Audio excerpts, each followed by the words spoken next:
La caméra de document va permettre de diffuser des choses que l'on ne peut pas faire uniquement via la webcam lors d'une visioconférence. L'installation est simple, vous branchez votre caméra de document sur le port USB, vous téléchargez le logiciel qui s'appelle Documate et vous n'avez plus qu'à diffuser. Alors, nous avons une lumière intégrée qui n'est pas d'une grande violence, mais bon, qui éclaire quand même un petit peu. Et l'intérêt va être par exemple de pouvoir montrer des documents, de travailler dessus. Alors là, nous sommes sur le petit mode d'emploi et via le logiciel, je vais pouvoir venir agrandir. Et vous voyez qu'on a quand même une très très bonne résolution. Disons que par exemple la surface brille un peu. Nous avons cette petite feuille que je montre à la caméra ici, qui va permettre d'éviter la brillance. Alors c'est vraiment très très petit, ça va vous servir juste de test parce que c'est de la taille du fascicule, mais donc si ça vous convient, vous pouvez après en acheter une d'un plus grand format. L'avantage va donc de pouvoir diffuser des actions manuelles, comme par exemple le démontage d'un téléphone ou d'un appareil. Et si votre auditoire de l'autre côté de la caméra dit ça serait bien que l'image soit inversée, alors ce qui n'est pas facile pour vous, vous pouvez tout simplement, alors soit par le logiciel, soit par la caméra, faire pivoter l'image de manière à ce que vous puissiez répondre à la demande de vos interlocuteurs.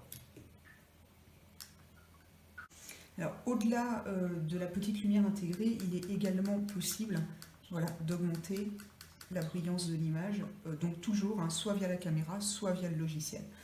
Autre point important, le logiciel va vous permettre effectivement de dessiner. Donc imaginons que vous souhaitiez dessiner quelque chose de temporaire, juste pour bien insister sur une partie de votre démonstration. Alors vous pouvez choisir la couleur des flèches. Vous faites différentes choses qui sont importantes dans votre démonstration. Et vous allez pouvoir en fait enregistrer, donc prendre une photo, et vous voyez là, l'exportation a été faite automatiquement de vos annotations, ces annotations, vous allez pouvoir alors soit les faire disparaître en utilisant la gomme, soit tout simplement en disant tout effacer. Possibilité également d'utiliser un tableau noir ou tableau blanc, et puis là donc vous venez tout simplement écrire ce dont vous avez besoin, et vous pouvez switcher à tout moment sur votre live. Et également différentes fonctions qui sont quand même assez natives dans ce type de logiciel. Le très gros point négatif de cette caméra et surtout du logiciel est tout simplement qu'il est impossible d'enregistrer car le logiciel plante. Donc là je vais cliquer sur enregistrer et en haut à gauche est indiqué ne répond plus et la seule solution, voilà on a un plantage intégral et la seule solution va être de fermer l'application. Si cette vidéo et mon commentaire vous ont aidé, n'hésitez pas à cliquer sur utile.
Just a quick voice test to show how well the mic picks up sound.